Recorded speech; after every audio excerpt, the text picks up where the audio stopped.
Ey hemşirem, burunqi ayollarning tarixi ham sizga huzur beg'ishlaydi shundaqmi? Undaqda siz ularning qissalarini suyimli payg'ambaringizning so'zi bilan anglang. Payg'ambarimiz mundaq bir qissani bayon qilib berdi. Juray ismli bir kishi bo'lib, u intayin ibodatgo'y biri edi. Uning o'zi yasab olgan bir ibodatxonasi bor bo'lib, u kishi u yerda ibodat qiladi. Bir kuni u namoz o'qiyotganida onasi kelib, "Ey Juray" deb chaqirdi. Juray, "Ey Rabbim, onam va namozim" dedi-da namozini davomlashtirdi. Onasi qaytib ketib, atisi yana keldi. Juray bo'lsa yana namoz o'qiyotdi. Onasi, "Ey Juray" deb chaqirdi. Juray, "Ey Rabbim, onam va namozim" dedi-da namozini davomlashtirdi. Bu qatim Jurayning onasi, "Ey Rabbim, u yo'ldan chiqqan ayolga qarab sanmog'icha uni vafot topqizmag'in" deb duo qildi. Bani Isroil qavmi Juray va uning ibodatini aslashdi. U yerda go'zalligi bilan tunilgan yo'ldan chiqqan bir ayol bor edi. U ayol, "Agar xohlasanglar men Jurayni yo'ldan chiqaraman" dedi va Jurayni ozdirmoqchi bo'ldi. Ammo Juray u ayolga parvo qilmadi. U ayol Jurayning ibodatxonasiga kelib ketib turadigan bir padichining yiniga berib, uning bilan birga bo'ldi va homildor bo'lib qoldi. U ayol bolani tuqqandan keyin bu bola Jurayning bolasi deb chaqirdi. Buni anglagan kishilar Jurayning ibodatxonasiga kelib, u yerni cheqib tashlab, uni urishga boshladi. Juray, "Sizlar meni nima ish qursilar?" deb so'radi. Ular, "Sen bu ayol bilan birga bo'lding. U ayol homildor bo'lib tug'di" dedi. Bu vaqtda Juray, "U bovoq qani?" deb so'radi.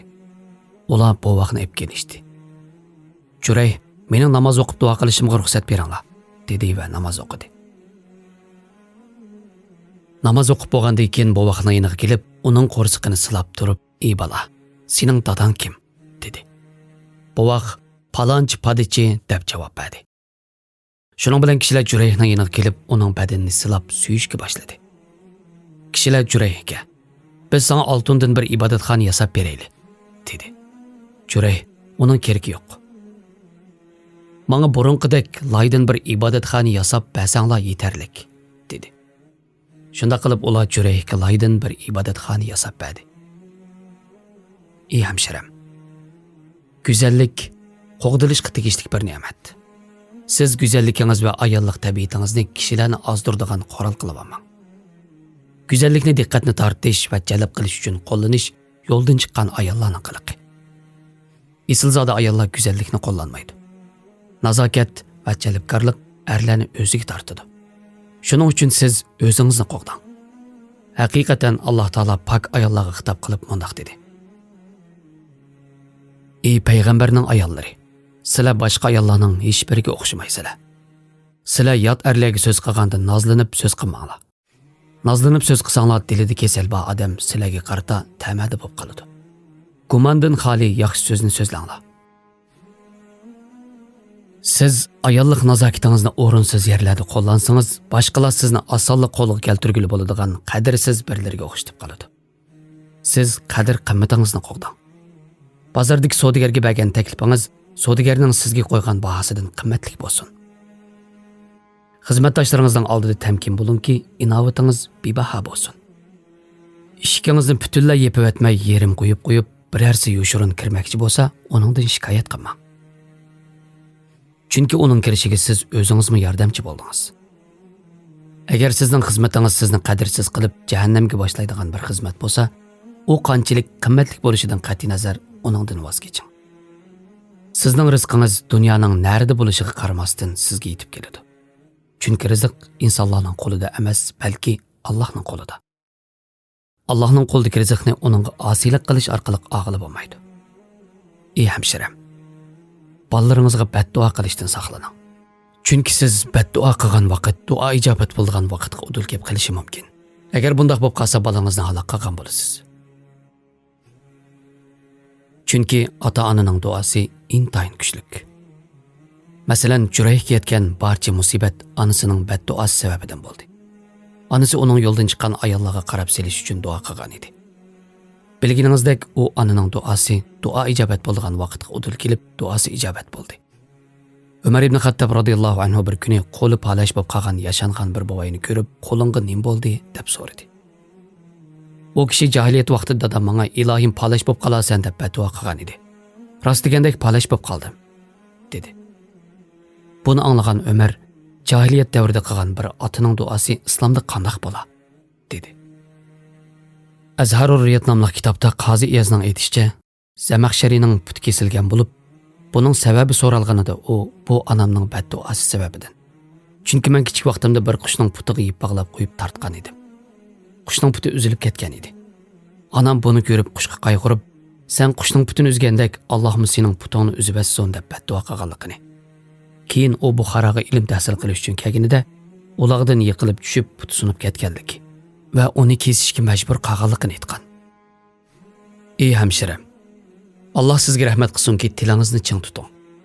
Bolalarning mushaqqati ko'p, bu bir haqiqat.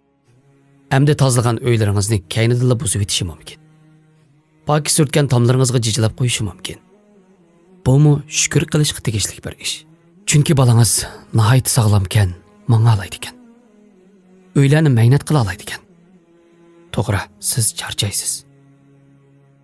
Ammo buningdan ko'p bo'g'ini tarbiyalash uchun singdirgan ajr. Bolalarning sizni qaqshtadigan ishlarni qilib turishi bu turg'anli gap. Ammo sabr jannatning eshiklarining biri. Agar siz bolalaringizga badduo qilib, o duo ijobat bo'lib qolsa, uning uchun eng ko'p azoblanadigan kishi yana siz bo'lasiz. Agar siz biror qiz yigitning muvaffaqiyat qozonmasligini tilasangiz, bu ikki qiz yigitning muvaffaqiyati to'silib qoladi.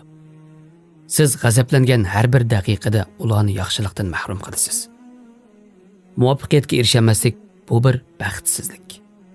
Siz bolangizning baxtsiz bo'lishi bilan huzurni olasiz. O'zingizni bolalaringizga badduo emas, balki duo qilishga ko'ndiring. Ularning kelgusini barbod qiladigan badduolarni go'zal duolarga almashtiring. O'g'lingizga Alloh senga hidoyat ato qilsin. Qizingizga Alloh sizni isloh qilsin deb duo qiling. Ularning hidoyat tepishi va isloh bo'lishining mevasidan tunji bo'lib huzurlangan kishi yanada siz bo'lasiz. Namoz tarixdan buyon solih kishilarning panohgohi bo'lib keldi. Jurayh tuhmat chaplanganda u, "Menga ruxsat bersanglar namozimni o'qib olay", dedi. Natijada Alloh uni tuhmatdan qutqizib oqladi. Alloh sizning tavranmas panohgohingiz va mustahkam qo'rg'iningiz bo'lsin. Agar siz chorasiz qolsangiz, sadiqa bering. Oldingizdagi eshiklar taqilib qolsa, duo qilishga oldiring. Agar ishlaringiz yurishmasa, namoz o'qish orqali panohlaning. Qarab beqing. Yunus alayhissalomni beliqning qarnidan uning tasbih va istig'for aytish qutqizdi. Musa alayhissalomni bo'lsa Firavunning qo'shinidan Allohga bo'lgan ishonchsiz qutqizdi. Nuh alayhissalom garchi yog'ochdan yasalgan kemiga o'ltirgan bo'lsa-mu, amaliyotda u tavhid kemisiga minganlik uchun qutuldi. Payg'ambar alayhissalom hijrat qilgan kuni Alloh qilgan tavakkul va ishonchsi uni qutqizdi. Ey Abu Bakr, uchinchi hamrohi Alloh bo'lgan ikki kishi uchun nimadan g'am yeysan? degan tavakkul qutuldirdi. Ey hamshiram, Allohga osiylik qilgan kishilarning qalblarida kasal bor. Undaq kishilardan hazar aylang.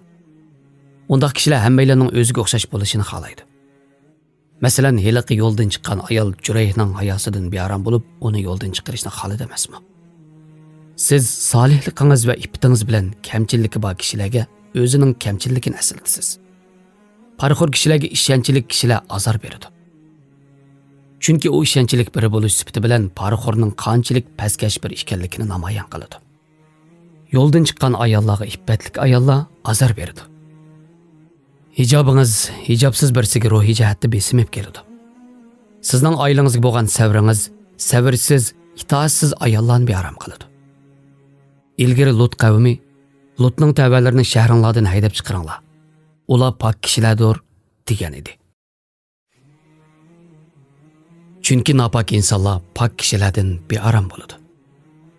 Ey hamshiram, boshqalarning ippatiga til tekkizadigan kishilarning so'zlariga quloq solmang. Kishilar Jurayhni zino bilan aybladi.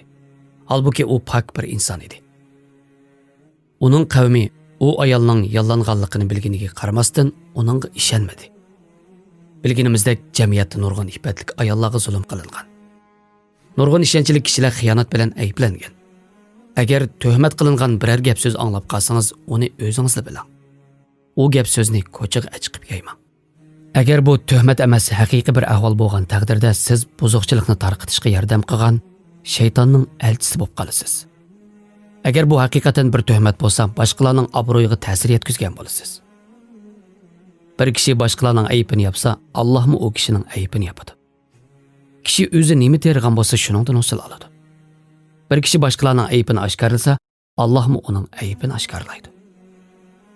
Qarab beqing. Shuncha ishonchlik, iffatlik Maryam zina bilan ayblandi. Kalimulloh bo'lgan Hazrati Musa yer yuzida buzg'unchilik paydo qilmoqchi deb ayblandi. Payg'ambarimiz yolg'onchi, sehrgar, sarang deb ayblandi. Agar bu zotlarmi kishilarning tuhmatidan qutulamagan bo'lsa, uningdan tuvan tabiqadagi kishilar qandoqmi tuhmatdan qutula olsin? Biz hammamiz o zotlardan tuvan turamiz.